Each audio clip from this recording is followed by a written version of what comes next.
शरद पूर्णिमा का दिन लक्ष्मी को पूर्ण करने का दिन, पूर्ण करने, केवल अमृत ही नहीं बरसता, शरद पूर्णिमा के दिन लक्ष्मी भी बरसती।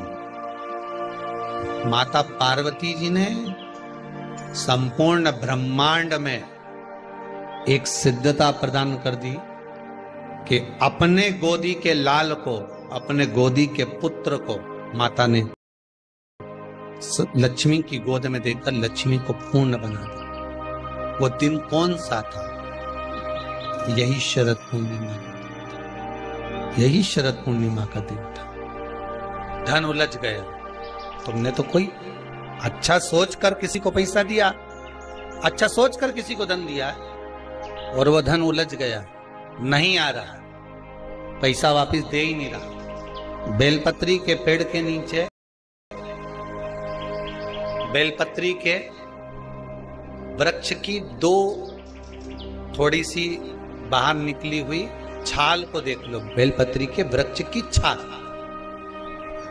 उस छाल पर कच्चा जो सूत होता है, धागा होता है ना, कच्चा धागा, सफेद कच्चा सूत, उस धागे को बेलपत्री की छाल पर 7 बार घुमा लो। चारों तरफ मत घुमाना, नहीं तो चारों तरफ धागा लेके घूम जा। बेलपत्री का जो वृक्ष होता है, उस वृक्ष की छाल पर 7 बार घुमा लीजिए। ये केवल शरद पूर्णिमा का ही उपाय है, इसके बाद नहीं करना है, केवल एक ही दिन होगा। बेलपत्री की छाल पर उसको घुमा लीजिए 7 बार घुमाकर, जब वो जनेऊ की तरह हो जाएगा ना, उसको उतार लीजिए। बेलपत्री के वृक्ष के नीचे घी का दिया लगाइए, हाथ में उसको रख लीजिए। जिस व्यक्ति को तुमने धन दिया और वो उलझ गया, नहीं दे रहा, पैसा पहुंचा नहीं रहा है, उस छाल पर जो धागा आपने लपेटा है, श्री शिवाय नमस्तुभ्यम का स्मरण कर कर बेलपत्री के पेड़ के नीचे कुंदकेश्वर महादेव का नाम लेकर उस धागे को शंकर भगवान को छुआकर महाराज माता पार्वती के चरणों में ले जाकर छोड़ दीजिए। अब विनती कर कर छोड़ दो और निवेदन कर दो, माँ मेरी इतना धन है, इतना पैसा है, विश्वास कर कर मैंने उसको दिया था, वो नहीं दे रहा, माँ से निवेदन करो। फिर कहेंगे संसार वालों के सामने जाकर रोगे तो दुनिया के लोग हंसी उड़ाएंगे। आप किसी से कह दो मेरा 5 लाख रुपए वो लेकर भाग गया, दिया काय को? हमसे पूछा था, हमने कहा था। दुनिया के लोगों के सामने जाकर कहोगे तो हंसी उड़ाएंगे, अच्छा है लेकर भाग गया, अच्छा है डूब गया। हमें किसी के सामने नहीं रोना। द्रौपदी के 5 पुत्र जब मारे गए तो द्रौपदी किसी के सामने जाकर नहीं रोई। द्रौपदी अगर रोई तो परमात्मा के चरणों में जाकर रोई। उत्तरा का गर्भ जला, ब्रह्मास्त्र छोड़ा गया, उत्तरा कहीं जाकर नहीं रोई, सीधे भगवान के चरणों में जाकर। भगवान ने पूछा हुआ क्या? उत्तरा कहती मेरा गर्भ जल रहा है, ब्रह्मास्त्र आ रहा है। अगर संसार वालों के कहने में पड़ी रहती तो उत्तरा का गर्भ भी नष्ट हो जाता, पर भगवान के चरणों में चली गई। भगवान ने धारण करी, गर्भ में जाकर परिक्रमा करी, उत्तरा के गर्भ में पहुंच गए। जो बालक प्रविष्ट हुआ परीक्षित हुआ, आते सी जन्म लेते सी जिसने परीक्षा करी परीक्षित हो गया। श्रीमद् भागवत में लिखा है संसार वालों के आगे जाकर रोगे तो दुनिया के लोग हंसी उड़ाएंगे, पर परमात्मा के आगे जाकर कहोगे, परमात्मा हंसी नहीं उड़ाता, परमात्मा उस कार्य को सिद्ध करता। उसके सामने जाकर बोलो तो, तुम बोलो ही नहीं और परमात्मा के सम्मुख में और कहो कि मैंने तो सबके कह दिया, सबसे फोर्स लगा दिया, सबसे सोर्स लगवा दिया, ये करवा दिया। परमात्मा से जाकर निवेदन करो कि मेरा धन उलझा है, मेरा धन मैंने विश्वास रखकर करा था, दे दिया था, माँ अब आपको देना है, भगवान शिव की कृपा से वो पहुंचा आएगा। एक पूर्णिमा पर करके देखने में क्या जा रहा है? शरद पूर्णिमा किसी भी समय पर कभी भी करो, उलझा हुआ धन मां सुलझा, मां पिसला।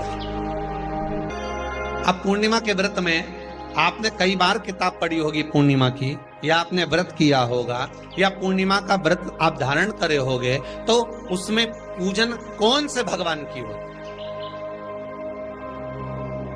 पूर्णिमा के व्रत में किस भगवान की पूजन होती है? तो कहा पूर्णिमा के व्रत में केले के खंभ लगाकर पूर्णिमा का जो अध्यापन होता है, पूर्णिमा की जो पूजन होती है, उस पूजन में शंकर और पार्वती की पूजन की, शिव और नारायण की पूजन करी जाती, शंकर और पार्वती का स्मरण किया जाता। किसकी पूजन होती है? शिव पार्वती। क्यों? शंकर और पार्वती का पूजन क्यों करा जाता है पूर्णिमा के व्रत में? क्योंकि शिव और माता पार्वती ही केवल एक ऐसे हैं जिन्होंने अपूर्ण लक्ष्मी को भी पूर्ण बना दिया है। किसको पूर्ण बनाया है? लक्ष्मी। शरद पूर्णिमा के दिन अगर आप शंकर भगवान को एक लोटा पानी अगर शिव को समर्पित कर रहे हो, श्वेत पुष्प को रख कर शंकर जी के ऊपर सफेद फूल को चढ़ाकर अगर एक लोटा जल भी एक पात्र जल भी शंकर को समर्पित कर रहे हो, तो ये लक्ष्मी के लिए ही तो कर रहे हो। और कौन सी लक्ष्मी? पूर्ण लक्ष्मी। पूर्ण लक्ष्मी।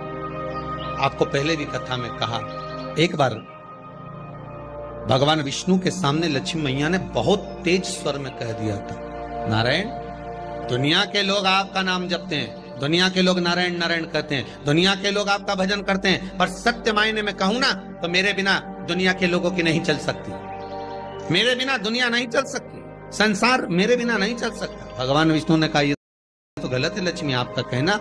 एक दिन लक्ष्मी को अहंकार आ गया, अहंकार के संबोधन जब माता लक्ष्मी करने लगी तो भगवान उसी समय पर भगवान विष्णु को क्रोध आ गया और भगवान विष्णु ने कह दिया, लक्ष्मी तू इतनी बड़ी बड़ी बात कहती है कि तेरे बिना नहीं रह सकती संसार। मैं तुझे कहता हूं लक्ष्मी, तू अपूर्ण है, तू अपूर्ण है, तू पूर्ण कब हो गई? तेरी पूर्णता कहां हो गई? लक्ष्मी की आंख से आंसू बहने लगे, आज आपने मुझे अपूर्ण कहा। आपको मालूम है आप मुझे अपूर्ण कर रहे हो? आपको ये ज्ञात हो रहा है आप मुझे अपूर्ण कर रहे हो? भगवान कहते हैं, हाँ लक्ष्मी, मैंने तुझे अपूर्ण कहा। अपूर्णता का मतलब आप जानते हो ना? भगवान कहते हैं, लक्ष्मी मैं सब जानता हूं। लक्ष्मी रोती हुई माता सरस्वती के पास पहुंच गई। सरस्वती ने पूछा, क्या बात है लक्ष्मी, क्यों रो रही हो? लक्ष्मी जी ने कहा, क्या बताऊं सखी, मेरे पति ने आज मुझे अपूर्ण कह दिया है। तो क्यों रो रही है तू? अपूर्ण अगर कह दिया, पति ने ही तो कहा है ना, तो क्यों रोना? चल मेरे साथ। और सरस्वती मैया माता लक्ष्मी को लेकर सीधे पहुंच गई माता पार्वती के यहाँ। माता पार्वती के यहाँ पहुंची। माता पार्वती जी ने लक्ष्मी जी को देखा और सरस्वती को देखा तो पूछा कि बात क्या है, क्या हो गया ऐसा, क्या हुआ, क्या है ऐसा जो तुम दोनों आज मेरे पास में आई? क्या हुआ, क्या हुआ? पार्वती जी कुछ बोलती, शिव जी का ध्यान माता सरस्वती की ओर और लक्ष्मी की ओर गया और भगवान शंकर जान गए कि आज भगवान नारायण ने लक्ष्मी जी को अपूर्ण कहा है। अब देखें माता पार्वती क्या कर सकती है, इसको पूर्ण बनाने के लिए करेगी क्या? क्या हुआ? माता सरस्वती जी बोली, लक्ष्मी को अपूर्ण कर दिया। अपूर्ण कर दिया? हाँ, तो क्या सोचना उसके लिए, इसको मैं अभी पूर्ण बना देती हूं। माता जगत जननी पार्वती ने गोदी में विराजमान गणेश जी को उठाया और उठाकर लक्ष्मी जी की गोद में दे दिया। ले लक्ष्मी, आज से तू पूर्ण हो गई। लक्ष्मी, आज से तू पूर्ण। गोदी में जब तक संतान नहीं है तो नारी को लोग अपूर्ण समझते हैं। और माता पार्वती जी ने संपूर्ण ब्रह्मांड में एक सिद्धता प्रदान कर दी कि अपने गोदी के लाल को, अपने गोदी के पुत्र को माता ने लक्ष्मी की गोद में देकर लक्ष्मी को पूर्ण बना। वो दिन कौन सा था? यही शरद पूर्णिमा था। कौन सा दिन? आवाज पकड़ ली। यही शरद पूर्णिमा का दिन था। शरद पूर्णिमा का दिन लक्ष्मी को पूर्ण करने का दिन। पूर्ण करने, केवल अमृत ही नहीं बरसता, शरद पूर्णिमा के दिन लक्ष्मी भी बरसती। कितना सुंदर बात है, जरा ध्यान दीजिएगा। अगर आप थोड़ा सा पूजन में चावल भूल गए तो आपके मन में आ जाता है कि मैंने चावल नहीं चढ़ाया। बोला आता है कि नहीं आता? शास्त्र कहता है। अग्नि पुराण में स्पष्ट किया गया, कितना भी पूजन का सामान बाजार से लिया और कितनी भी अच्छी पूजन की थाली जमा लो, अच्छे से अच्छा विद्वान भी पूजन की संपूर्ण सामग्री पूजन की थाली में रख ले, विद्वान से विद्वान ब्राह्मण जन हो, चाहे पूजन करने वाला एक साधारण सा मानव क्यों ना हो, वो पूजन की थाली में संपूर्ण सामग्री जमा ले, तो भी पूजन की सामग्री में पूजन करते समय कुछ ना कुछ रह ही जाता। अच्छे से अच्छा विद्वान भी पूजन की सामग्री में थोड़ा ना थोड़ा रह गया। अब मन में भ्रम उत्पन्न हो गया कि ये पूजन की सामग्री में क्यों रह गया, मेरे को ये चाहिए था, ये तो रह ही गया, मैंने तो ये चढ़ाने के लिए लाना था, मैं तो ये भूल गई। उसका कारण क्या है? हमें लगता है कि त्रुटि हो गई, हमें लगता है कि गलती हो गई, पर शंकर भगवान से कोई पूछे, शिव के भगत से कोई पूछे कि पूजन की थाली में पहले के समय में लोग पूजन करने जाते थे तो क्या पूजन की सामग्री में साहित्य कम रह जाता था? हाँ, उसका कारण क्या था? भगवान कहते हैं कारण केवल एक है। मैं खुद पूजन की थाली में, भगवान विष्णु ने संकल्प लिया था कि 108 कमल के पुष्प भगवान शंकर को समर्पित करूंगा। पहले कथा में वर्णन किया, 108 कमल के पुष्प भगवान को दूंगा। जब आखिरी दिन महीने का पूर्ण होने जा रहा था, श्रावण के महीने का, भगवान ने एक पुष्प को निकाल लिया, उसमें पूजन की थाली में एक फूल कम कर दिया। अब आपको लगे, परिवार को लगे, कुटुंब को लगे, किसी को लगे, पूजा की थाली में पुष्प, पूजन की थाली में सामग्री अगर कम रह गई है तो आप ये विचार ना करें कि मुझसे गलती हो गई, मुझसे त्रुटि हो गई, भगवान रुष्ट हो जाएंगे। भगवान अपने भक्त से कभी रुष्ट नहीं होता। ये दुनिया के लोग कहते हैं कि अगर पूजन नहीं करेंगे, हमने ये सा नहीं करेंगे तो रुष्ट हो। नहीं नहीं नहीं, भगवान रुष्ट नहीं होता, भगवान कभी रुष्ट नहीं होता अपने भक्त से। पूजा की थाली में सामग्री नहीं है, उसका कारण क्या है? भगवान शंकर की कथा कहती है, जिस दिन पूजन करने बैठे जान कर कोई सामग्री मत छोड़ कर जाना, नहीं तो तुम लोग हंसी खेल में कि चलो ये मत ले जाओ।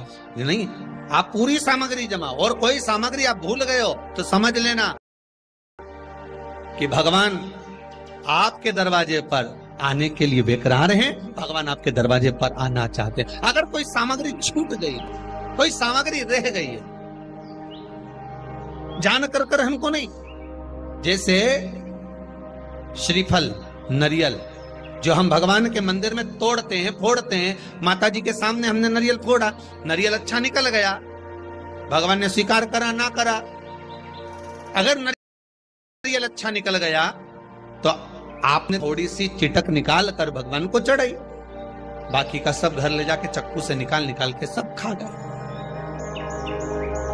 और मान लो वही नरियल जो आपने भगवान को चढ़ाया, फोड़ा, और वह अंदर से खराब निकल गया, तो भगवान ने स्वीकार करा कि नहीं करा? शिव महापुराण की कथा कहती है, जो नरियल अंदर से बेकार निकल गया वो भगवान ने पूर्ण स्वीकार कर लिया, क्योंकि भगवान को मालूम है कि ये सड़ा हुआ नरियल तो चक्कू से निकाल के नहीं खाएगी, जब परिक्रमा लगाएगी तो मंदिर के पीछे पटक जाएगी। भगवान को मालूम है इस चीज का, भगवान को इस चीज का ध्यान है कि ये मंदिर के पीछे पटकेगी।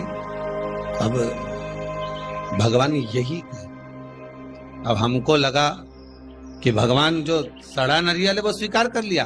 क्या आप मंदिर जाते समय दुकान पे से सड़ा नरियल लेके जाओगे क्या? अरे बोलो तो, आप तो अच्छा बजा कर, पानी देख कर, खूब बजा बुजू के देख कर लेकर जाओ कि नरियल अच्छा होना चाहिए। आगे भगवान उसको कैसे स्वीकार कर रहा है, भगवान कैसे उसको प्राप्त कर रहा है, ये उसके